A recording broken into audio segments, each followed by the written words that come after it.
That'll do it. Well, we need some Jack in the Box. That's the only thing that's going to make this better. Welcome to the No Budget Filmmaking Podcast, presented by Cinema Summit, a podcast about the art of making films, no matter how small the budget. And now, here are your hosts, Alex Stark and Trevor L. Nelson. Hey everyone, thanks for joining us. This is episode 48 of the No Budget Filmmaking Podcast. I'm Alex Stark. And I am Trevor L. Nelson. Today we're going to be talking about creating movement in your scenes. But first, Alex, what are we drinking? What are we on today? Well, we got some beer today. Oh, yeah. It's a little Although hot. we should mention, we had a little tasty taster of a tasty whiskey drink that we got the other day. Didn't we do that for last podcast? Did we? I don't know. It's all a blur. I thought we just had a No, maybe just had a tasty taste for no reason. Taster for no reason. Yeah, well, if we didn't have it last podcast, it's a little whiskey that Alex brought to our attention, to my attention at least. Why don't you tell them what it is, Alex? It's an Angel's Envy rum cask rye, I believe, right? That is correct. And It's quite good.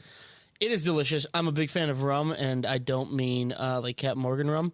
I mean good sipping rum. And when I heard that there was a whiskey rye that was aged in rum casks, I was in. It's quite really, good. It's really freaking expensive. It's really weird and hard to find for some reason out here. Yeah, I think it's hard to find everywhere because it's like small batch. But I found some, a little expensive, but we were lucky enough to have sold a bunch of stuff, so we had a little celebration Yeah, and bought some, not bad. and it's delicious. Not having it now, Delicious. though. No. Having just the regular old Coors Light. We've been running around trying to get some stuff sold, and so a little sweaty sweats, and I needed something cooling me off. Yeah, And it's that getting is warm over here. Yep, and I'm sure We say as like the people up in the cold states are like freezing once again. 12 inches of snow. Yeah, and I know we were complaining about how cold it was a while ago, but Gosh, now it's like a balmy, warm, like super hot, like 71. we just we just can't have any luck. We just can't have any middle. We can't have any midsies. No. But I don't know what that is. But yeah, we just can't seem to find a happy medium. LA likes to be super cold for us, or a mean hotness. Yeah. And what are you gonna do? Drink beer, stay cool. So what's new with us, Alex? Let's ask Trevor what Trevor's reading. What's that? What's Trevor reading right now? Oh, Trevor's reading through NAB stuff. Knew it. Guess what? That's what's new. NAB 2019 is upon us. I can't stop looking at stuff. He heard my little scrolly wheel. And he's like, what is that? It's like, I'm looking at all the cool stuff I want to buy with all this money we're making. I signed up to go. Yeah. But knew it was a bad idea. Yep. Not until, I always sign up to go, and I have not yet gone. It is free, guys, so if you want to go sometime, it is in Vegas. So if you're not close to Vegas. It's free for like an exhibition show pass if you get a code, which is really easy to get because everyone gives them away because they want you to come see their exhibits. Yeah.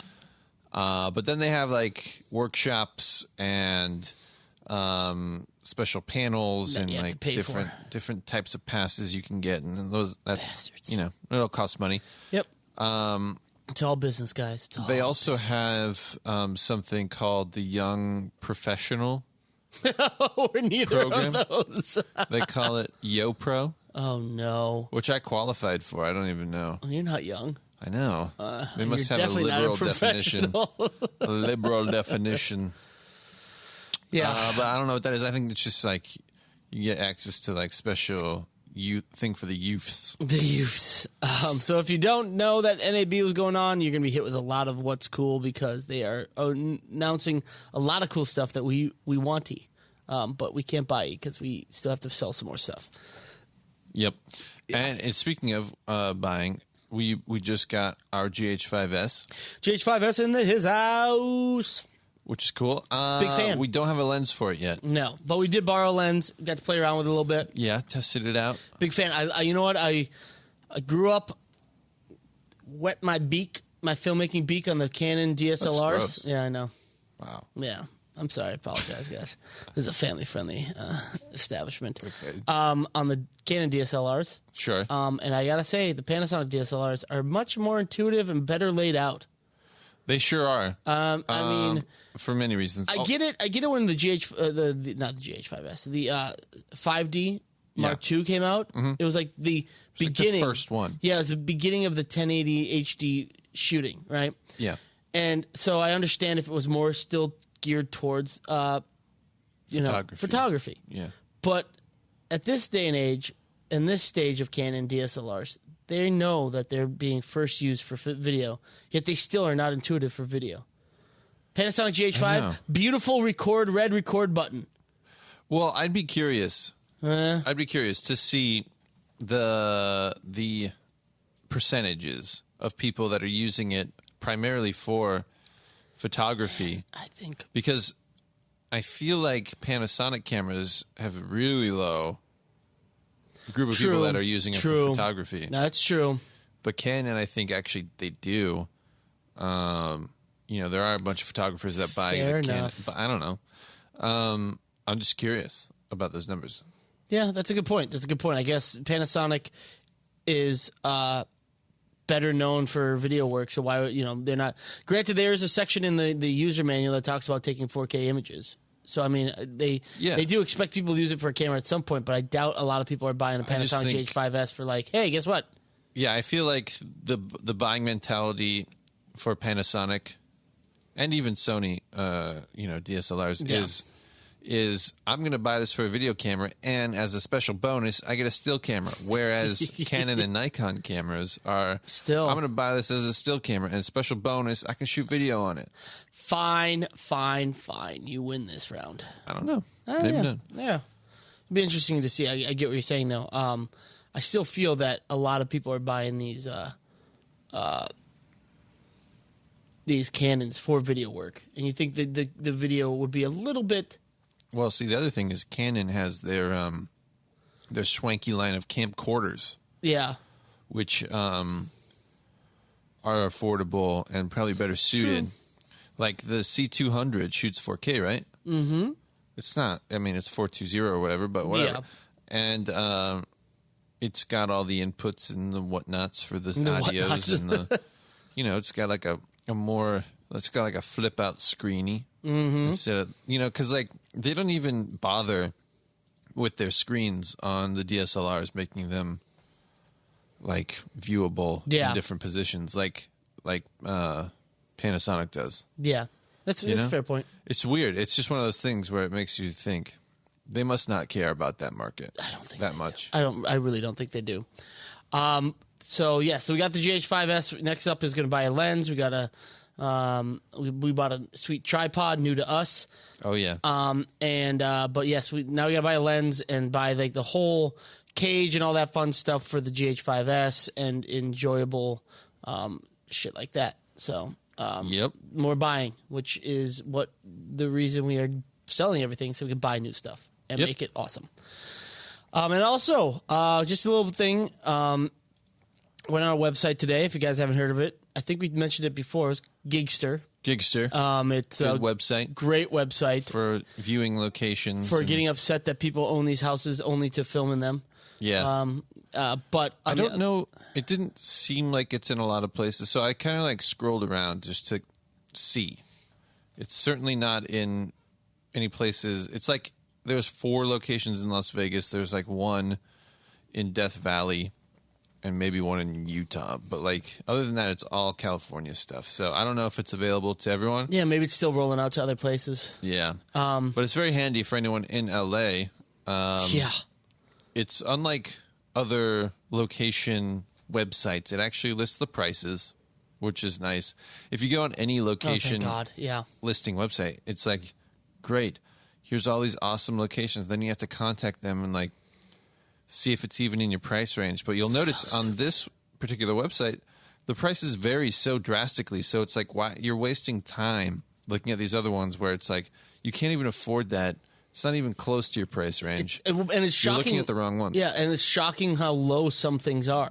Like, you're like, oh, okay, so this house, $650 an hour, 10-hour minimum. Yeah. That's $6,500 a day. Yeah. Then you look at this entire apartment building or this entire retirement community that's been abandoned and is like closed.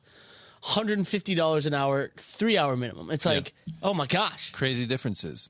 It's like this weird old school mentality again. It's like the location managers or whatever, they don't want you to know because they don't want there are so many other like location listing websites that they don't want to be undercut by some other one that they don't put prices up. It's really weird and upsetting.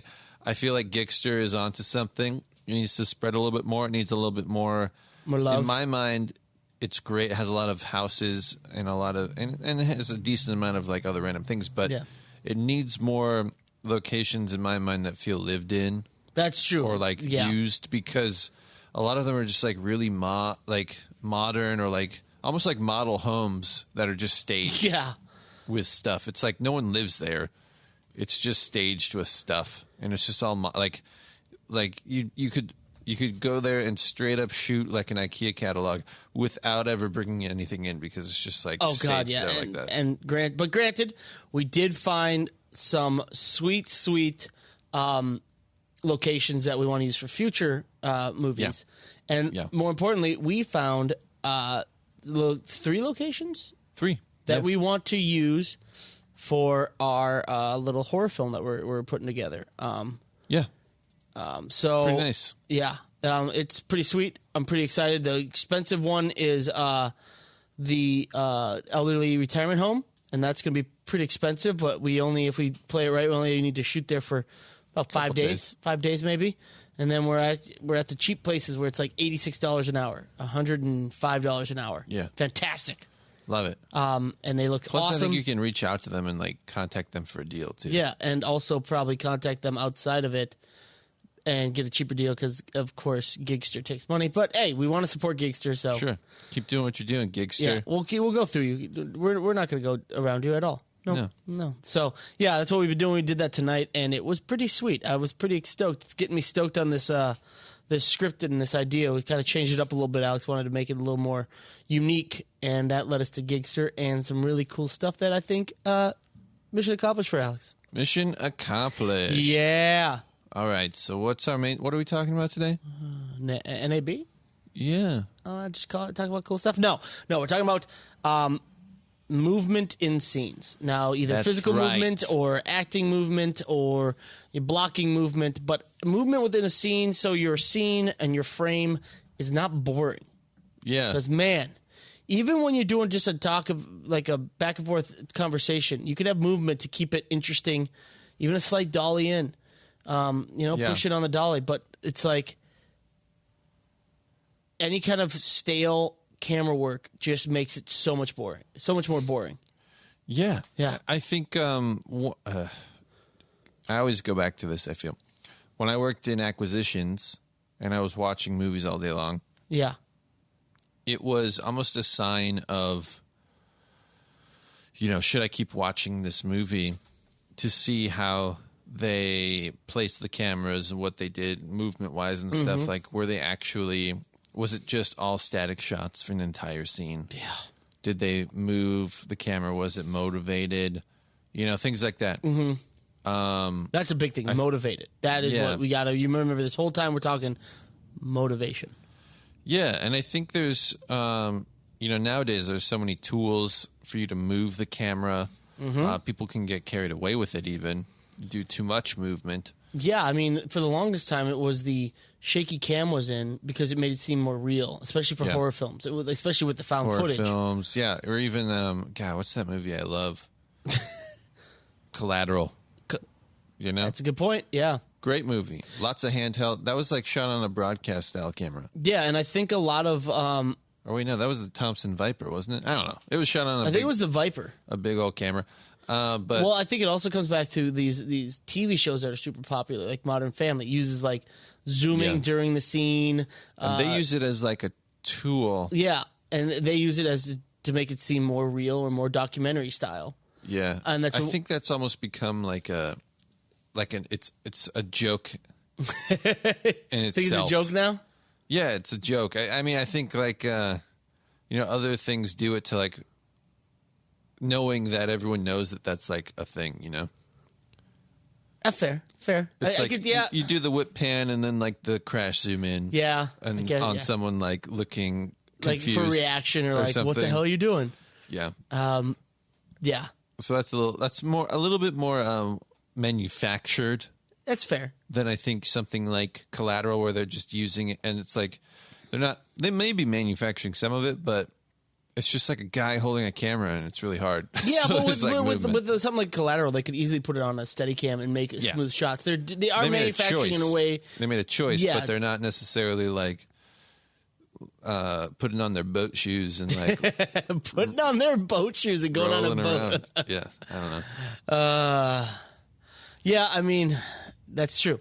It's also a thing nowadays. I think it's become such a thing that you can see it in CG shots that are entirely CG. It's one of those things where I first noticed it in like Firefly. Did you ever watch that? Oh yeah. So they had their totally CG shots, and to make it seem more realistic, it was the same, almost the exact same shot as we were talking about from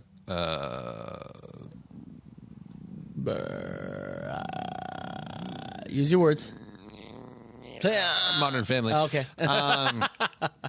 Where like the camera finds it, so there's like a spaceship, and so the camera like whip pans to the sky, sees a little like cloud of smoke, and then it like crash zooms in and then focuses. Yeah, they do that in like a lot of space movies, it seems. Yeah. I think they do that in Gravity, where they're like, oh god, I don't know where I am. It's like the camera's trying to find it, and it's the same thing. It's like to try to make it seem more organic or like real or something. Yeah. But I think I also noticed it.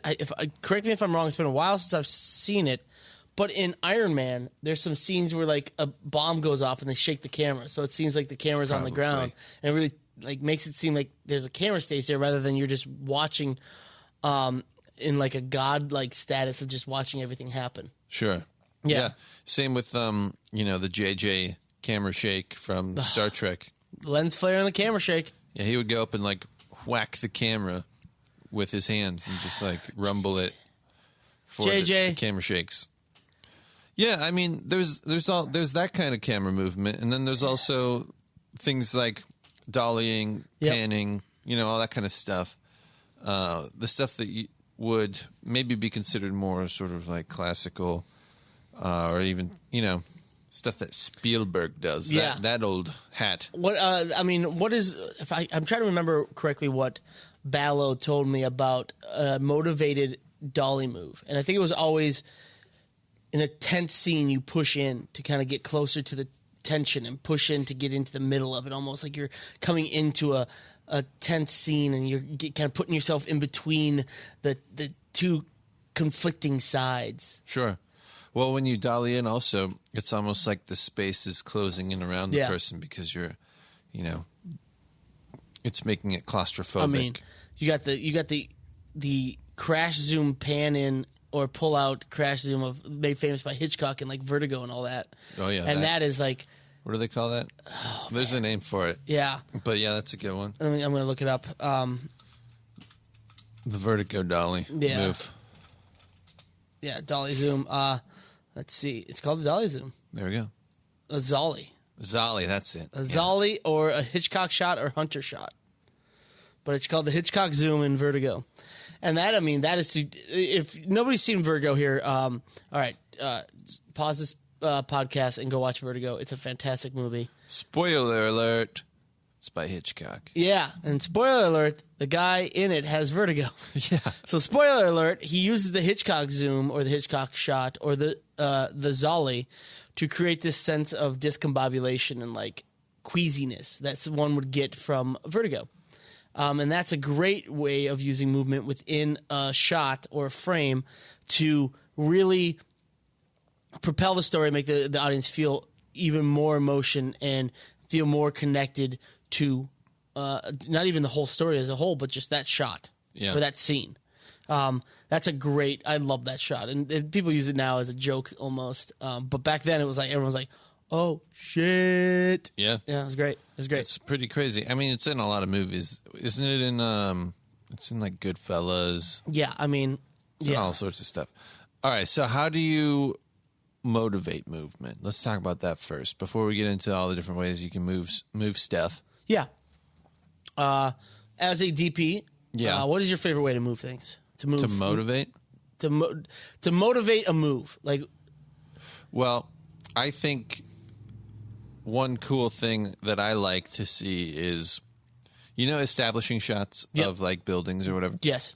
I hate static establishing shots. Right. And there's always that just kind of classic sort of pan down a building. From the top of the building down, yeah. Yeah, you see it in like every sitcom. It's just like all over the place. But I kind of like ones where it's like that, and then all of a sudden, boom, you catch someone, and then you move quickly with that person walking or whatever, So it's like you're setting them up for this expectation of just like a lame sort of like establishing shot, and then you pick up a person and you move with them at like a rapid pace or something to like increase, the stakes or whatever it's happening. It's just kind of like a breakup of pacing. Yeah. And one of my favorite stories of that, and I think one of my favorite uses of that is the opening scene of Rosemary's Baby, where it's this ultra wide shot and you see all the cityscape, and then it just follows and it looks like you're just looking at the street. But then after a while, you notice it's following Rosemary as she walks into her apartment building, and then it goes up, and it's like, that is so good because you think it's just this generic thing. Yeah. And my favorite story is that Billy Fraker, my 290 professor, DP of Rosemary's Baby and Bullet, among many, many other movies, said that they had a platform that was hanging over the side of the building. Across the street from the building that they were shooting. And Roman Polanski, and I think maybe the first AC, each took 2 tries at tracking the shot. And to this day, to the day he died, they never knew which shot was used.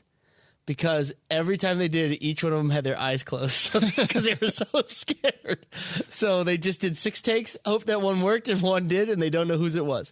But yeah, it's like that's a great motivation rather than just like panning up or down or tilting left or right to show a building. Yeah. Have something happen at the building. Yeah, or, you do like the standard pan, and then it just is a straight cut to like... Yeah, someone inside the building or something. Like, I'd rather catch the movement. Little burpees. Yeah, I know. I'm with you too. Granted, everyone expects the character to walk in, but do something. Have something happen. That's what makes filmmaking awesome is you can change the expectation of the audience. Yeah. Or you can use the expectation of the audience against them, and that's what Jordan Peele says he does in his movies. Yeah.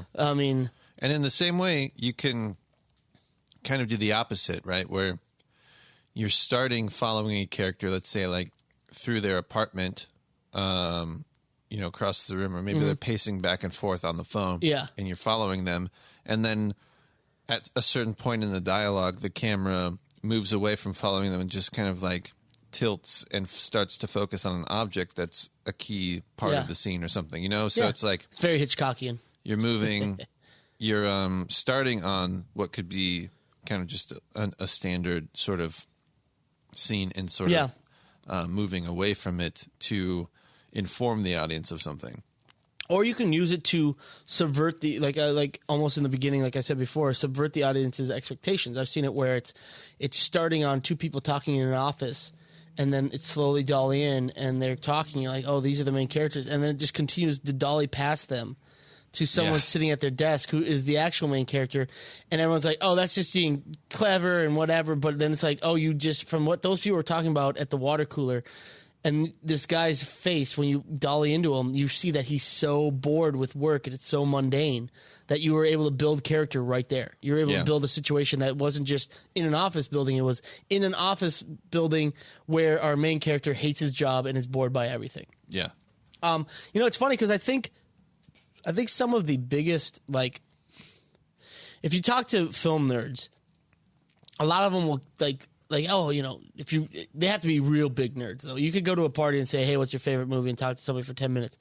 But you have to find the real film nerds to be like, what's your favorite scene from a movie? And a lot of people will say things that like, oh my God, the editing and all that was amazing of this scene or the acting.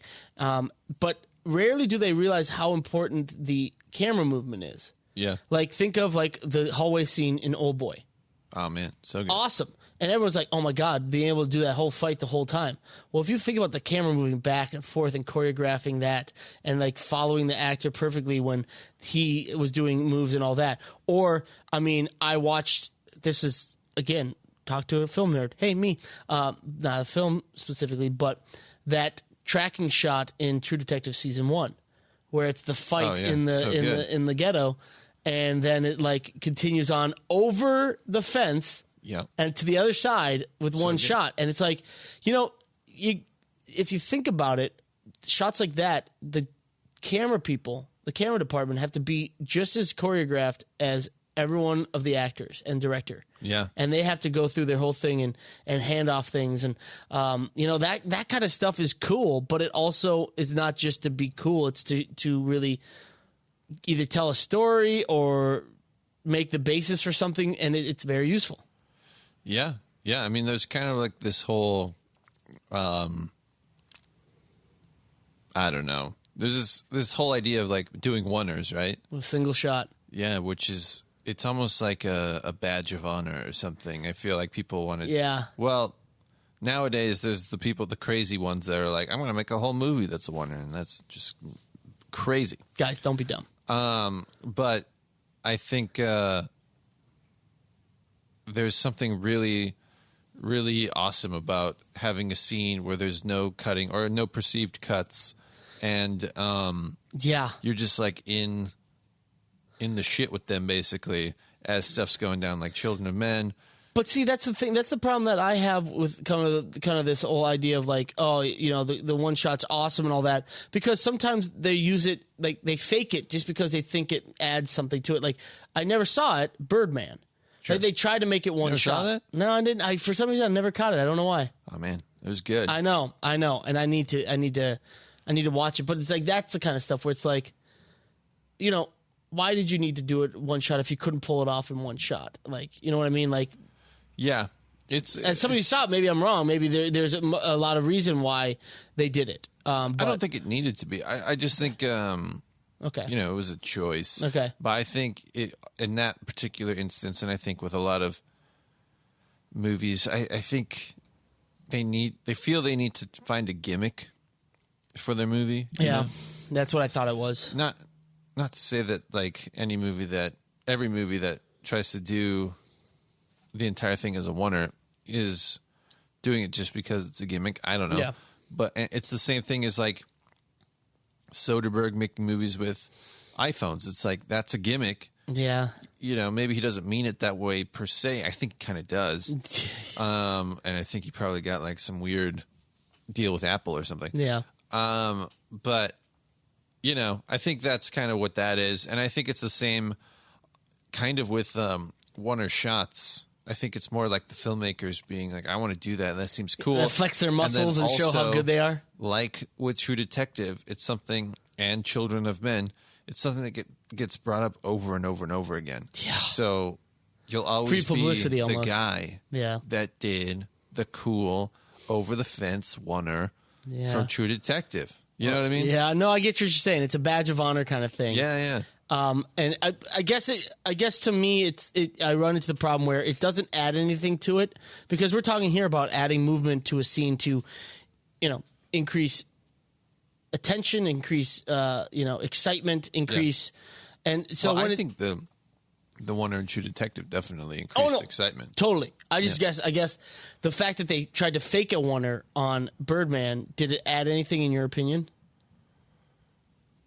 I mean, other than, to me, faking a one-er would be the quirkiness of it. I don't know. To me, faking a one-er would be to make it seem like it all happens in super real time, where it's like not stopping, and it is a 2-hour moment in this character's life, and it takes place in 2 hours.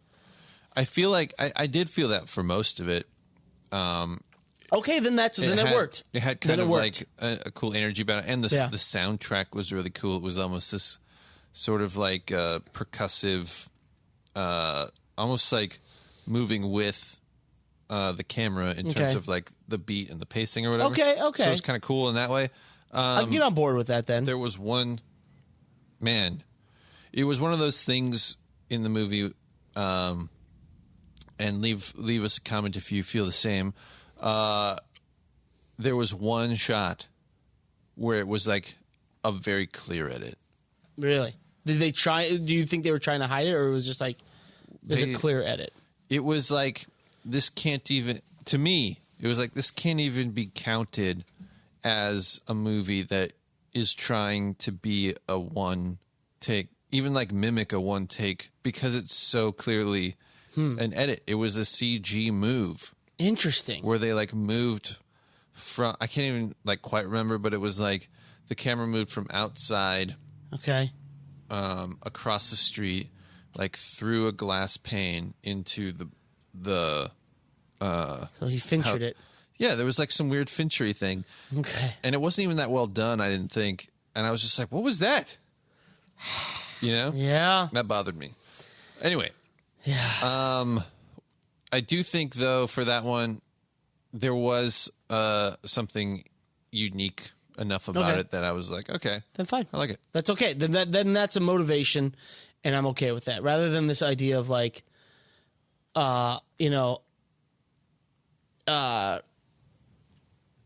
it's just to have bragging rights almost. Yeah. And I think it definitely think it was worth it, and it added to it for True Detective. But I hadn't seen Birdman, so I just wanted to know.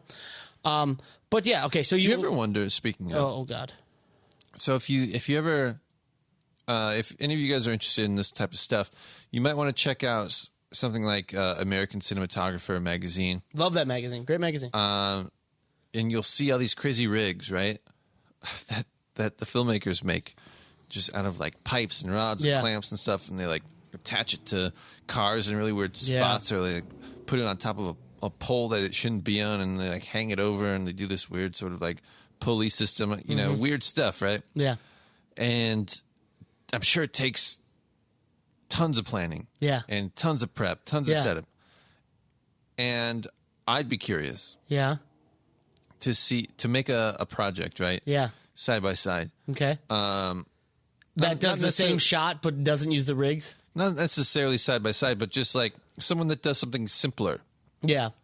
And then someone that does those complex ones. Play them for audiences and see if there's like that much worth it, of a drastic difference in how they perceive the movie. I think one of the craziest rigs I ever saw with, speaking of Children of Men, again, do you remember the car scene? The car scene? Yeah. Did you see the rig that was made for that? So it was cool. like another car on top. And so they had the actors that had to, lean back in the chair as the camera passed over them, then pull up the chair again and all this. And it was all choreographed one shot within a car. And I was like, damn. Crazy. Another movie that did that was I Saw the Devil. Yes. The crazy, love that movie. Crazy stabbing scene. We went from tilt and pan. Wow. To one shots and how crazy. We're all over the place. So now, dollies and sliders. I think dollies and sliders. Well, I don't think we were just talking about motivating movement. Yeah. So let's go back to like different ways. Yeah, man, we just went all over the place. Different ways you can move the camera to create movement. So the first one is pans and tilts, kind of the most basic. Yeah. Pan up to reveal something. Hide something from the audience and pan up. Tilt up. God, I always do that. I don't know why. I literally do that, and when I'm directing, I have to be like, wait a second, tilt. No, tilt up to reveal something. Someone's standing, above you. I feel like it's a super underrated move. Pans and tilts. There's so, like you can use them so well. Yeah, and they're underutilized. Yeah, people think they're like lazy or lame. I think they're great. Yeah, it's one of those things where again, not necessarily. It's not like it's a competition, which one's better.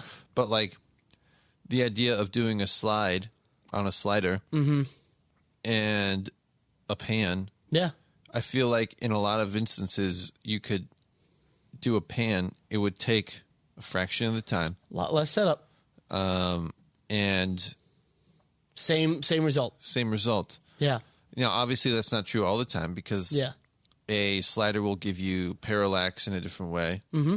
The tripod head is not moving laterally. It's just spinning. Yeah.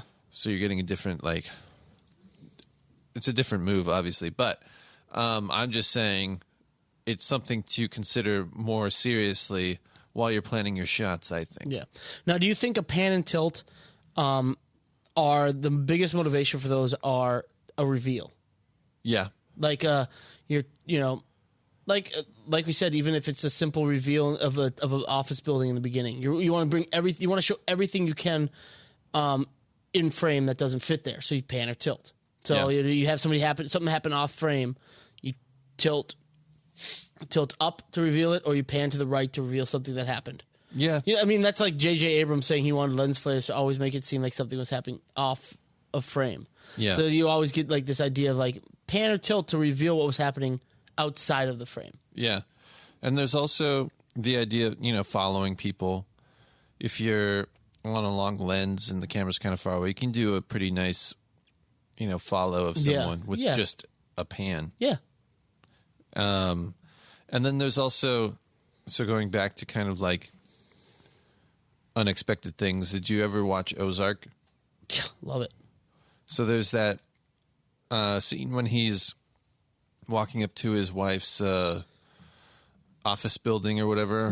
Her boss's office building. And there's a tilt down. I don't think it was even her boss. It was just some dude. Yeah. Or maybe it wasn't even an office. It was his apartment. His apartment. Is he talking about the first or second episode? Yeah. And there's the standard, he's walking out and it's kind of like a slight tilt down to reveal Jason Bateman walking up to the apartment, and then all of a sudden there's just a dead body that falls and hits. So good. So good. So good. That's one of those things where, again, it's like you're just expecting an establishing shot of him walking to the building. And then you want to see the building. And then you're going to see them cut into when he gets into the building, and that's what you're expecting. And then, bam, hits the ground.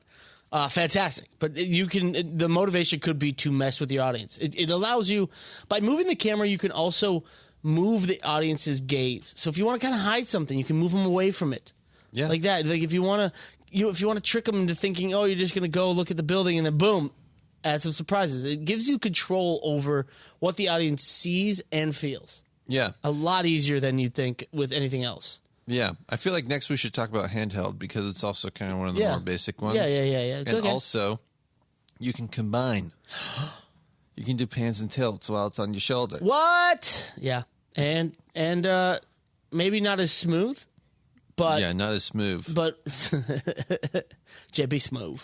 This is why they call Trevor the human tripod in film school, because he was good at pans and tilts. That was it. I couldn't direct the only... And of course, when I panned, I was saying tilt, and as I was tilting, I was saying pan. But yeah, I mean, it's the handheld. So there's some. It's funny because as we're talking about this stuff, there's more and more technology to remove the shake. Yeah. And so it's I love the shake. I think the shake can be overdone, and it makes my head hurt sometimes. Oh, for sure. And it just makes me nauseous, and I'm just okay, enough with the shake. For sure. But, I should clarify and say I don't love the shake. I love the handheld look. Okay. It doesn't need to be shaky. Yeah. It doesn't need to be Bourne Supremacy. I thought maybe Cloverfield had a couple too many shakes. Yeah, but again, they did that. I feel for that straight effect of panic and I have a handy cam. Yeah, it was a found footagey thing. Yeah, but I like handheld for a couple reasons. One, you can do all the moves. You can do a handheld version of a dolly move. Yep. A handheld version of a Steadicam move, a jib move. Yep. A pan and tilt. Yep. A tripod move. You can do it all and have a little bit of a style to it and move much quicker between them. So, for example, we did a short where we had a very limited time in a location, and I had set it up so it was pre-lit basically with no stands on the ground, so we could shoot in any direction, basically. Yep. And we did it all handheld. Yep. Just to make it really fast because we didn't want to have to deal with doing setups and setting up sliders and moving them in and out of place, changing the heads and doing all that stuff, right? You have to do leveling and all that. Yeah. So the correct way to do stuff. So dumb. Yeah. So dumb. So we did a handheld, which it also, I I just like the style of it. Yeah.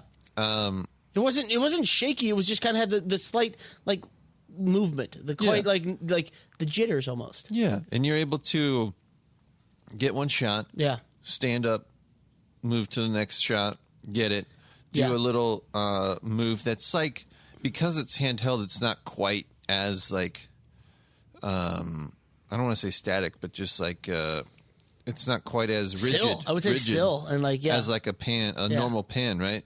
Because it has like this full movement to it, and you're kind of like moving your whole body and tilting and like doing all this stuff.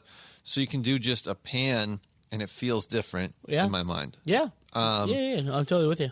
And so in that particular one, we did a lot of like pans and tilts, and that were sort of like connective tissue, as it were, to like the edits and stuff like that. So we were able to like sort of pan and like grab a new shot of a second character and then cut to an over the shoulder of the other guy. And like, it was kind of this motivation to edit, really. And you can do some really crazy angles as well when you're handheld. You don't have to worry about putting out the legs of the spreaders of a tripod and making this leg a little lower and all that kind of stuff. Yeah. And and I would say that if we're talking no budget filmmaking, handheld is really great because it's quick. It's quick. And if your short or your feature works with handheld, like it's not distracting and it's not going to be seen as like unprofessional or like just cheap, like it just works for the story, it's a great way to motivate your camera as well as just move things along a lot quicker. Yeah. And I think a good example, like we said before, is Collateral. There's a shot that I will always remember because I just saw it the other day. This probably isn't a good thing. I don't know that I remember it, and it's so clearly like hit me. Okay. There's a scene when Tom Cruise is getting out of an elevator. Okay. And they do what I would call a poor man's jib move. Okay. Where the camera operator clearly was lifting the camera. Either I can't remember if it was over his head and then he brought it down, or if it was on the ground and he brought it up and then started walking out of the elevator with him. It was just so clearly to me like camera guy picking up camera, putting it on his shoulder. It was early, wasn't it?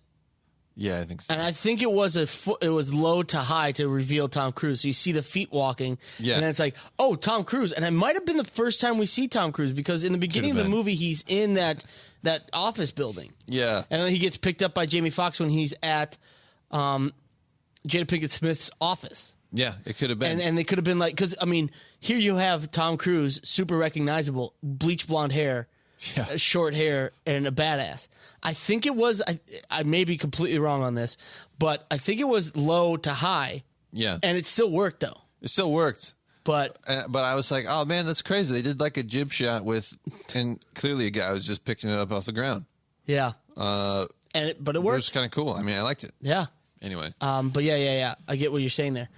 So handheld, the shake, as long as it's not super, super shaky for reasons that you think make it look cool, it works. It still works. I mean, that's why people love shoulder rigs, because they can just free roll the camera. Yep. Like okay. Now we have dollies and sliders. Like we said, this kind of dolly and slider moves are kind of like, you know what? To me, it's always like, especially when you have a dolly that is a really good dolly that can then just work as a tripod if you're just doing a static shot. Can easily, pedestal can go up and down. Yeah. To me, sometimes this is going to sound so anti no budget filmmaking. Dollies are kind of like the cheat code. Like, sure. What's going on in the scene? Let's make it so it's not so boring. Okay, let's just do a small dolly move. Yeah. Just to move the landscape a little bit. And, it's hard to say that that's a cheap move when dollies are so freaking expensive, except the Duddy dolly.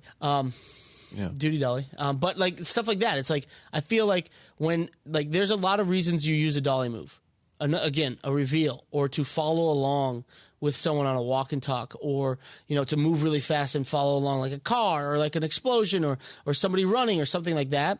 Yeah. But then also at the same time, it's a way to just like add a little movement into your scene when you don't have anything and you're just trying to make it interesting. Yeah. Well, I also, to me, so dollies in particular, not so much sliders. Yeah.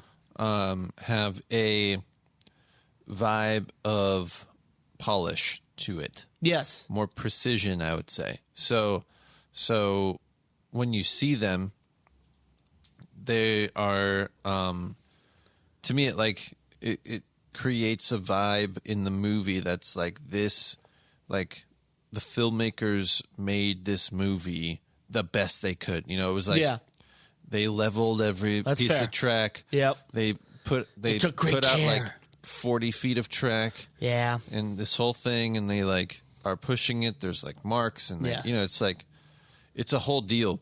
Yep. And plus, dollies just have like a weight to them that you can feel, I think. You know, sliders are lighter. They have a little jitteriness to them, and you have to use them in a specific way. But dollies, you can move so slow and have like such smooth moves. It's just different, you know? And so to me, we're talking like real dollies, like crab dollies and stuff, things that have like real weight to them. Not so much... You know, doorway dollies, you can kind of get that, but it's just not the same. Yeah, like a hefty dolly is... on like a really nice, smooth, balanced track. It's just nice, you know?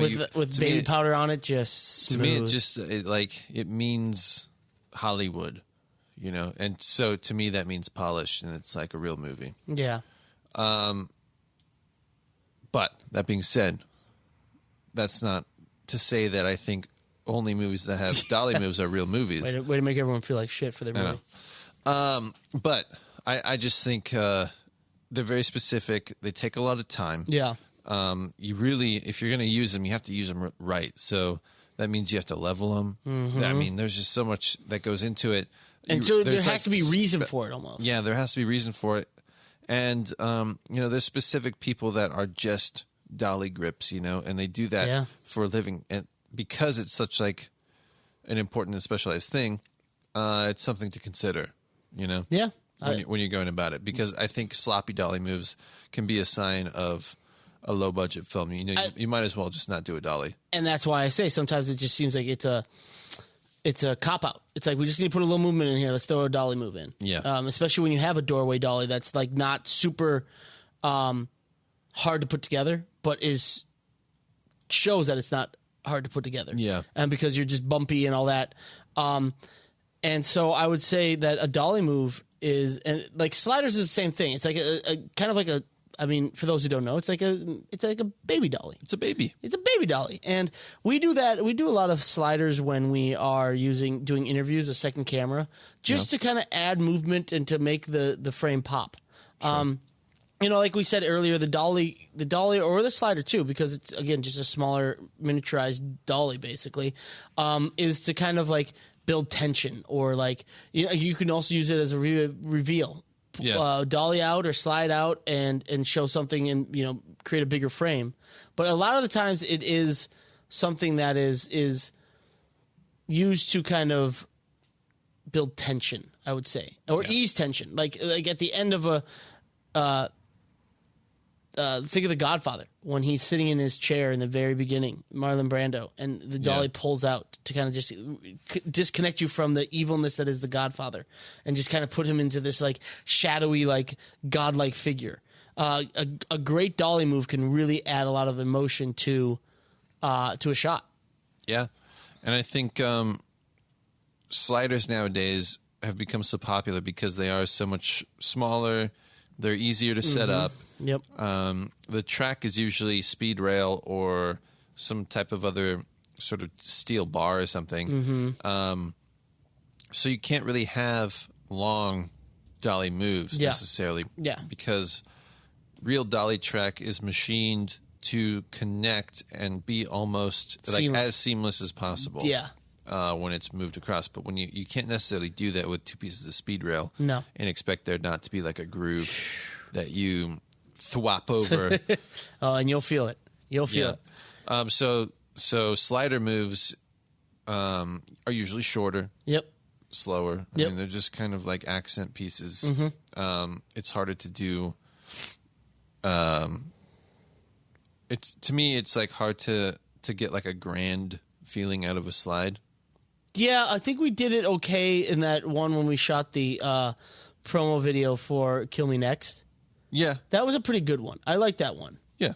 It was a car pulls up, cameras. It was shot at Larry's studio, and the way the Larry studio is set up, the parking lot is about 3 or 4 steps up from the actual entrance to the building. So if you put your slider down, you could be about even with the ground, you could easily be headlight level of a car. So it was headlight level. Character gets out. We see the feet. We slide to the left as the character's walking towards us, and then Alex handed me the handle of the head, and I then pushed it back to the dolly as the person walked by the camera. And it looked pretty cool. It was one of those, cool single shot movements.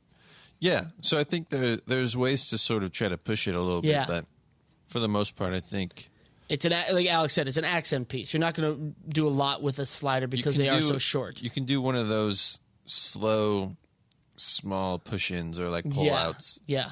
You can do slides to reveal things or like small moves, but I don't know. I like sliders a lot. I do too. I think there's a lot you can do with them, a lot you can get out of them, but it's just not the same. I like dolly, and I like dollies too, and that's why we have a $20,000 Chapman dolly that we're trying to sell. If anybody is interested, but those can be very cumbersome to set up. And travel with. Exactly, which is why we're selling it, if you know anybody who's looking for one. But then I also added this in while we were talking, cranes and jibs. Yeah. Because you talked about Ozarks, and I think if I remember correctly, there's this great tilt as well as a crane shot where it cranes up and tilts down to show them sitting on the edge of a cliff and the giant Lake Ozark right there. And that's an awesome way to do a reveal. Sure. High and pointing down. Especially when I like that when the camera starts off at a normal camera height, so you're not aware of it at the beginning of the shot that it's about to move beyond what is normally expected. That you're about to get face smacked with a sweet pan and tilt. Yeah. I like that too. I also like combining jibs with dollies. Yeah, there's a really cool idea of, and I never really think about it too much. Okay. If you had a shot where you wanted to move the camera over tables or something. Yeah. You could have the camera on a jib, have the jib on a dolly, and dolly forward so that the camera's moving over something. Where the camera wouldn't normally be able to dolly because like a table's there or something, Yeah. Doing that type of shot. Yeah. Kind of cool. Yeah. And you can get some inexpensive cranes and jibs that do a good job. Kessler makes some really good ones. I think a jib or crane is a really good way to do a reveal. We did one of the shorts we did where it was just me and Alex acting, shooting, doing everything for it. We did a not so elegant jib shot where Alex stopped and then looked below him, and we quickly craned up and looked down to show what he was standing on. Yeah. It wasn't pretty at all. There was no remote head, so it was just like the crank on the... Yeah, it was just doing it all manual style. And we didn't even have a monitor. Nope. Didn't have a monitor because we were just flying by the seat of our ass. But that's a great way to do a reveal. Yeah. Move up in the same shot instead of like the old, I'm looking down, cut, shot from above. Nah, that's not motivated. That's not pretty. Yeah. It's typical. Yep. Got to change the expectations of your shot. Yeah. And we talked about this a little bit with a handheld shake, but finally the ways to move is gimbals and stabilizers. Those are becoming more and more popular. I think we talked. When did we talk? Last time about how we're kind of anti gimbals these days. I'm a little anti gimbal these days. Yeah. Because the mechanical nature of them fails so often. I think it's almost, I don't know. I don't want to say it's not worth it because it is worth it. Mm-hmm. There's a lot of really cool applications for it. Yeah. It's just until the technology is so stable that you can operate it without fail. I just don't even I'd be afraid to be a gimbal operator as like a profession, whereas I would not be afraid to be a Steadicam operator because Steadicams just work. Yeah. Always, because it's mechanical. It's like a ball bearings. Yeah. Once you put more electronics and more motors in, there's so many more things to fail. That's why it's like it comes to think of like cars back in the day. Back in the day when they didn't have all the electronics and computers, they were very simple to fix. Yeah. Now it's like I had to freaking replace the main and computer. And they lasted forever. Yeah. I had to fix the main computer on my freaking car that I bought less than a year ago. Granted, thankfully, Mazda helped me out. Thanks a lot, Mazda. Much love. What up? But that's just another thing that can fail. It just they're great, but they still need to be perfected. They still have time to grow. Time to grow for sure. And the whole point of stabilizers and gimbals is no movement. Well, I mean, no unwanted movement. No unwanted movement. Like, yeah, you can do your pan and tilt, but no shakiness at all. You want it to be smooth as you're walking. And these are, I mean, one reason that people really like these is because they are replacing the dolly. People can walk with these and do like a dolly push or dolly pull out without having to set up a dolly. Same, same with like Steadicams. Yeah, right? yeah, exactly. So Steadicams used to be really expensive, specialized. You had to be trained basically in how to use them and practice a lot. Yep. It wasn't just something you could pick up and use. And so gimbals come along. You can turn it on and pick it up and get like kind of cool shots out of it. It doesn't require a lot of practicing. Yeah. And it's now accessible for everyone. Yeah. And they're not that expensive. Not that expensive, but they do have the drawbacks. Yep. But yeah, I think again, it's one of those things where I almost think of them as totally different things. Gimbals and stabilizers? Gimbals and like Steadicams. Oh yeah. Oh yeah. Again, because they get kind of different shots. When you have a gimbal, it's on a sled that is like 3 feet. And so when you do it's not even, I guess it is a tilt. Yeah. But it's almost like a tip because it's tipping over at a different nodal point or whatever, Yeah. So it's different. And then, I don't know, the pans feel different. It's operated by a person. Yeah, it's definitely a weird look when you do pans and tilts from a gimbal. Yeah, it's at least when I've seen it, it's too RC feeling. There you go. Yeah, I'll give you that. Yeah, there's not enough finesse yet. You know what it is? It's almost like it's just so jerky and sudden. So it's like here, rather than like a smooth start and finish. Yeah, or if it is a smooth start and finish, it's like too perfect. Like they keyframed out, or not keyframed out, but they added the smoothness on the ins and outs. Yeah.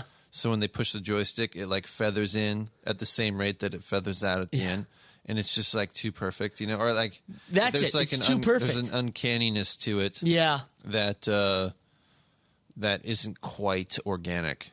Yeah. I'll agree with you on that. But there's a lot of cool stuff you can do with it because unlike a Steadicam, you don't have to be strapped to it. Nope. So you can pass it off to people. Mm-hmm. You can unhook it from things. Yep. So you've seen all these crazy, behind the scenes things where people have it hooked up to like cables and pulleys. Yep. And then someone will come over and unclip it and start grab it running and with it. Or they'll like clip it to a drone and the drone will take off, or vice versa. You've seen all these crazy things that you couldn't get really any other way. So it is a cool tool that should be considered for certain things. Yeah. And, think about how you can use it, but also I think about like don't think it's a fix-all. It's no. Or just like the only tool. It's exactly.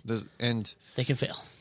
They can fail, and it just isn't the same. I don't think someone walking with a gimbal necessarily could replace a dolly. No.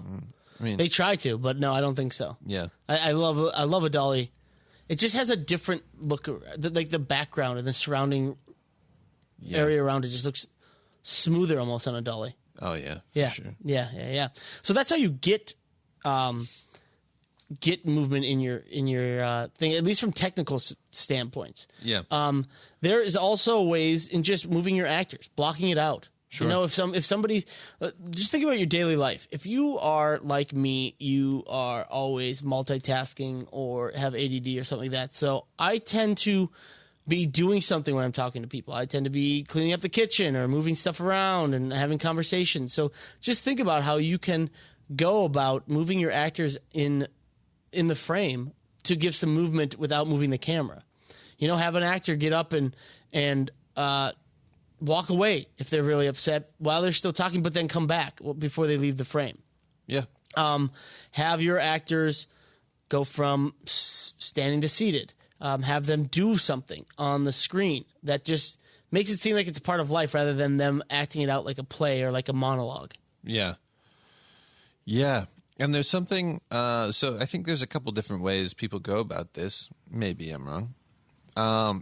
I feel like one good way to start, if you don't know what to do, is put your actors in the location and tell them to go about it however they feel they would naturally. Yeah, right? okay, that's good. That's good. So you can see, what they think the characters would do in terms of like moving and whatnot. Mm-hmm.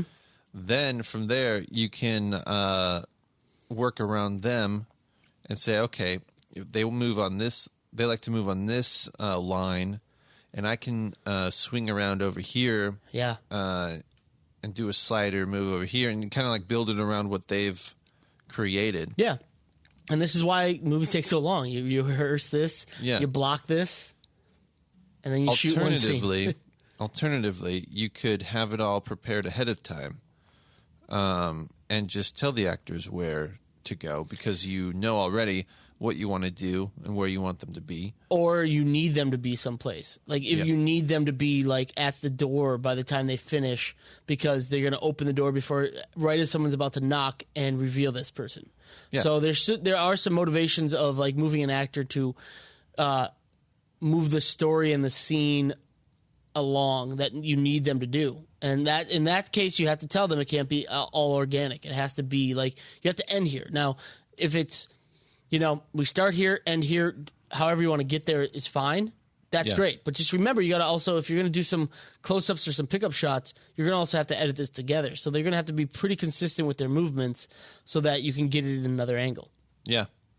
And I think, just from my experience, I think generally actors like to have a little direction. They don't necessarily want you to tell them exactly where to stand at every line or like, if it's not necessary for you or for them, they don't want to know every single, move that they're supposed to make because that's going to stifle their performance. But I do think sometimes if it's not a scene that has action built into it, it's useful to come prepared with ideas of what to do. Mm-hmm.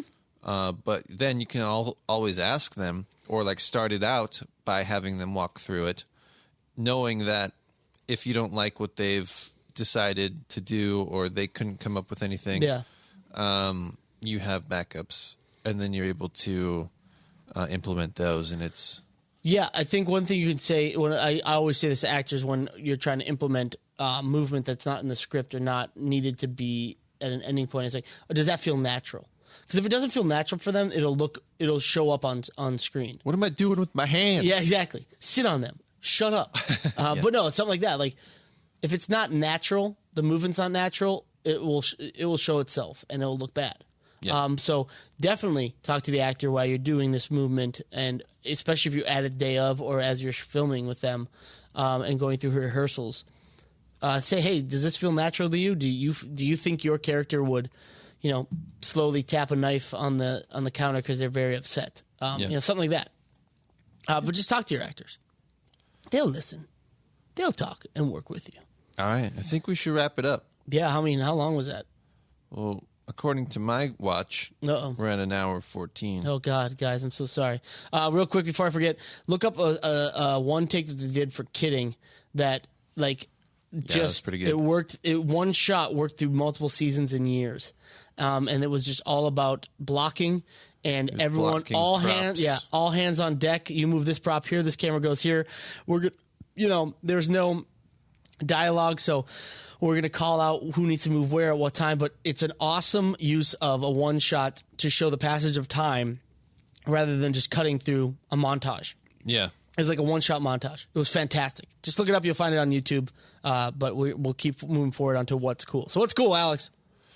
All right. What's cool? I mean, a lot of cool stuff because NAB's going on. Yeah. Oh, God, so much cool stuff. Got an email from Hive the other day about the Bumblebee 25C, which I'm kind of a big fan of. I am too. It's like almost a little hockey puck. I mean, it's not really a hockey puck, but it's just like two hockey pucks. Yeah, it's like a little Hive Wasp.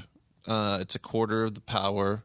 Yeah. But it's full color control. It's kind of tiny. It has mounting points all over it. Yeah. And you can use the same ProPhoto accessories and like speed rings and stuff. And while I got that email, they also told me that there's an Android app now for their products, which is cool. Android for life. So, oh my gosh, excited about that. I feel like we might add some of those. You think so? Yeah. Okay. We'll add to the gear list. Because they're so cheap. They're only like $300. That's crazy. That's awesome. That's crazy awesome.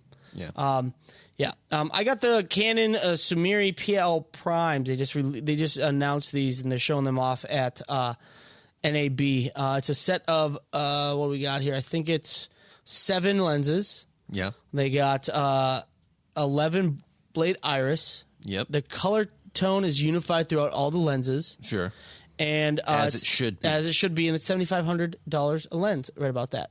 They have a 14 at 3.1, a T3.1. Then it's 20, 24, 35 at 1.5, 50, 85 at 1.3, and a 135 at 2.2. So nice. Pretty fast. Canon makes some good glass. It's interesting to me that they decided to make them all not uniform. In the speed? Yeah. Yeah, I know. Maybe they're trying to make sure that everything's uniform other than the speed. They're just trying to... Maybe. Yeah, I mean... It's interesting.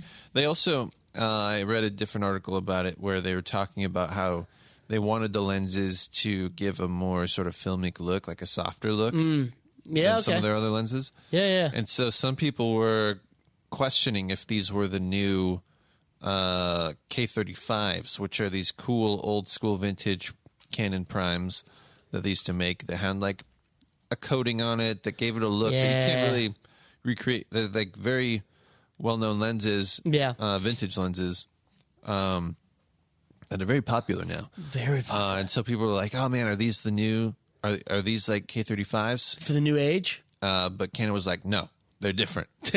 Guys, they're different. You still buy those old ones, but then also buy these. So, yeah. Yeah, they look pretty cool though. They started putting out some test footage with them, and they look pretty good. But they are very smooth and soft. Yeah, buttery. Like butter, like sweet. But yeah, I could see them. I could see why people get them confused for the 35, the K35s. Yeah, because they are very smooth. But I like the look of them. I like what they do. Yeah, and also, it's the first Canon lens primes. Yeah, I believe that they offer in PL mount. Yep, that's true. So that's huge for you Canon people that like your PLs. Yeah. Yeah. Check those out. About $7,500 per lens. Per lens. So not bad. What do you got? This is kind of weird. Okay. A little weird. Okay. I don't know. I kind of like it. Black Magic has introduced their sort of 80s and 90s looking jog shuttle keyboard. They call it their DaVinci Resolve Editor keyboard. Okay. It's kind of like a big keyboard with colored buttons specifically for DaVinci Resolve. It has a jog wheel to the right, and it looks totally like retro-y.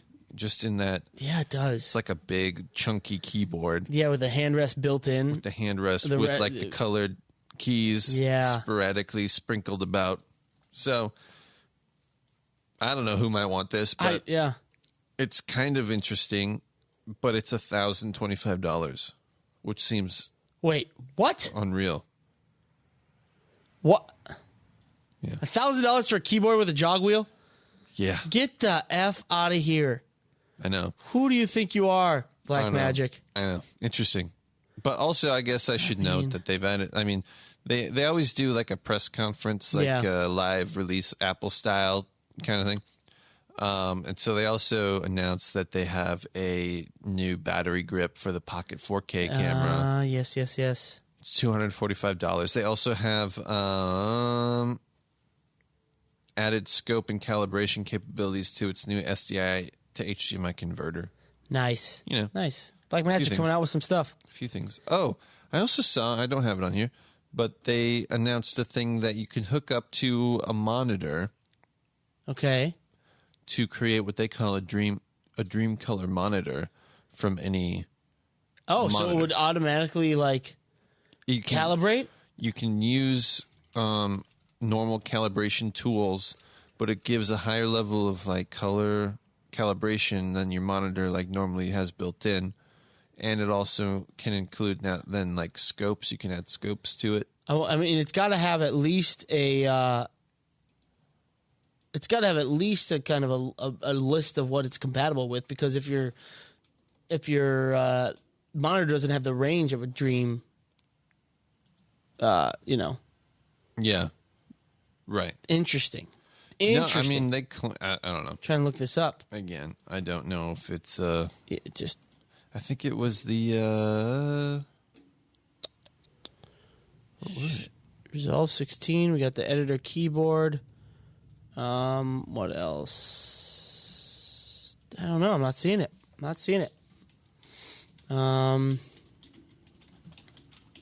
This is really great podcast. As we're just sitting here trying to figure out what this all. The HyperDeck. Oh my God! Let's talk about what for some reason they decided that they needed to release something that would take 35 and 60 millimeter film and put it through Thunderbolt. Yeah. And it's like, what? Why? But yeah, they released that. It looks like 2 turntables, and for some reason their promotional shot is a woman walking through her very ultra modern house, and it's just on the wall with nothing hooked up to it. So it's like, all right, cool. Well, while you're looking for that, I'm going to talk about the Teradek. They just released a whole new wireless follow focus system. We have the Red Rock Micro, and we like it, but let me tell you, if when it comes to wireless anything, I'm kind of trusted Teradek more than anyone else, simply because they are so well versed in wireless capabilities and latency and making sure that things are super responsive and super accurate. So they released this whole setup, which is you have the CTRL.3, so Control 3, which is a 3-axis Bluetooth follow focus system, and it has your wheel, all that kind of stuff. It also has a zooming and a focus kind of jog joystick. It also connects with small HD monitors to give you real-time info on your lens, what focal length you're at, how much the iris is open, all that kind of stuff. It has a mappable iris slider, so you can figure out, here I want it to be this open, here I want it to be this open. It connects with the MDR-X receiver, and then also the Motor X motor, which makes sense. You need the motor. So it's this whole new system, and Teradek is really good at removing latency for all their products, especially when it comes to wireless video. Excuse me. And so I'm interested to give this a go, see what it's like. It's not the cheapest thing in the world, but nothing from Teradek ever is. Let's see, the Control 3 is $3,500, and the MDR-X receiver is $1,500, and then you still need the motors, the Motor X, as they call it. And that, I think, is going to run you, let's see, I don't think they have a price yet for the Motor X. But yes, so that is Teradek's new fancy schmancy wireless follow focus system. So it looks like the Motor X lens motors are fast, silent, lightweight, and precise. Double the torque of the MK3.1 lens motors, and all that fun stuff. So yeah, check that out if you're in the market for a high-end wireless follow focus. and the motors can actually be daisy chained together. So that's pretty cool. All right, Alex, what do you got? Unless you found out. I found it. Uh-oh, what is it? It's called the Teranex Mini 8K, and it's an SDI to HDMI converter. That's really what it is. Okay. And they say it's compatible with several third-party USB probes. Okay. Works to automatically align your monitor, and the result is saved in the Teranex Mini 8K. Interesting. It has built-in scopes, a waveform parade vector histogram that can be superimposed on any connected display. It handles HDR. Jeez. You can load in LUTs. It works in both Rec 2020 and Rec 709 color spaces, and it supports 100% of the DCI P3 format. Interesting. Okay. Anyway, that's pretty cool. For all those post people out there. Yeah, it's interesting. Super interesting. And it says it works with 1080p, 4K, and 8K monitors. Jeez. I don't even want to know how much an 8K monitor is. Okay. I don't even want... Why? Unless your post house is doing some VFX. Diminishing returns. Oh, okay. My God, yeah. So the other thing, this one's really weird, guys. Okay. You ready for this? Yep. It's called the multi-turret. Old school meets new school, they say. Yeah. So I don't know if this is a real product that anyone's actually making. Looks like a cinematographer has made it for himself. And maybe, I don't know if it'll be released. But it's an old school camera lens turret for modern cameras. So you can mount 3 lenses at the same time to your camera and then use the turret to spin the lens you want into, the right position to use. And then when you want to change lenses, you spin a new lens in front of the camera. But here's my question. So like the distance between the glass and the sensor is perfectly calibrated. Like, you know what I mean? Like putting the lens into the lock on the camera is the perfect distance that the lens needs to be away from the sensor to get the image you want. Yeah. This seems like it would stick it out a little bit further. And almost put a gap in there. So I think you'd have to make it specifically for each camera. Yeah. And it would have to be calibrated in a specific way so as to solve that problem. But if you knew the camera, or at least like the mount and sort of like, the mount, you'd be able to make it for that mount, and it should work on every camera. Okay. That has that mount. But yeah, I mean, it's an issue I'm sure they're dealing with. But which makes me wonder if this is just one guy did this for the camera that he likes, or maybe. Interesting. Maybe.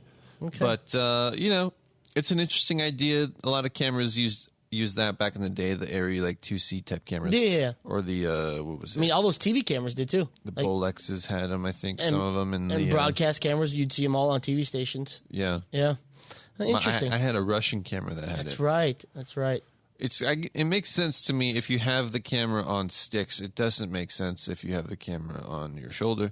But I really wonder if this guy just made it for himself and he's like kind of showing it off.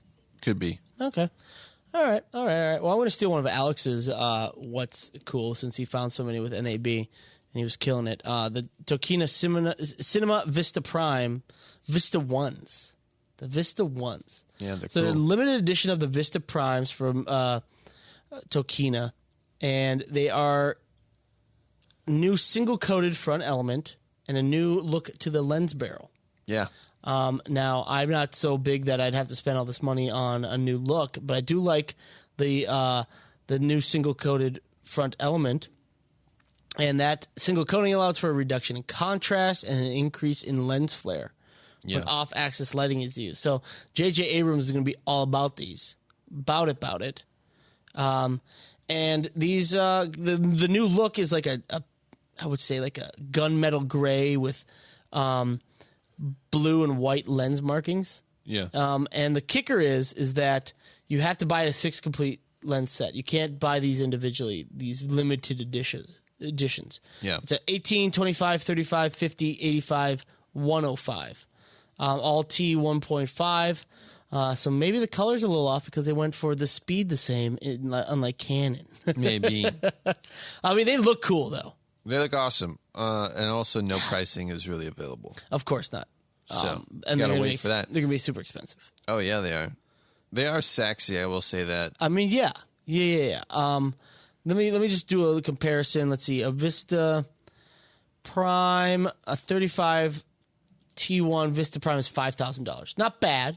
Less than the $7,500 that Canon's asking for their new lenses. So I would say if these are limited edition, you're looking at $7,500 probably a lens. Yeah, they'll probably be about the same. Yeah, about the same. As the Canons. But not as sexy. The Canons won't be as sexy as these are.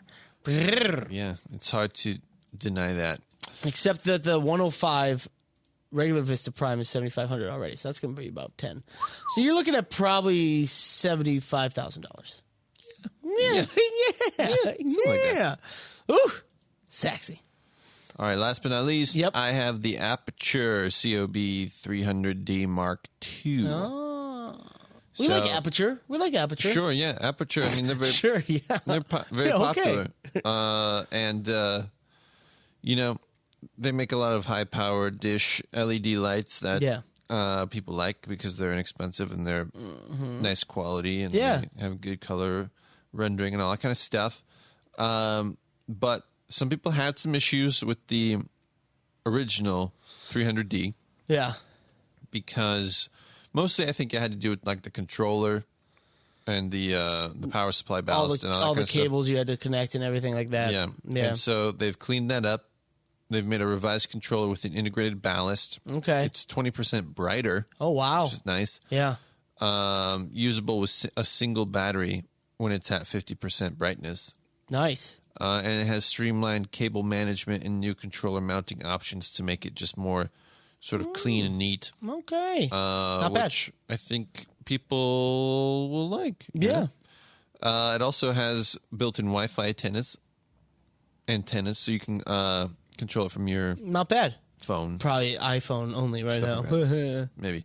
So they say that they're hoping to ship it in the next 2 months for around $1,200. That's not bad. That price isn't bad at all. Yeah, and I also saw that they just released or they were just showing it now. Yeah. A China ball fixture for this light. They kind of go in the way of the hives.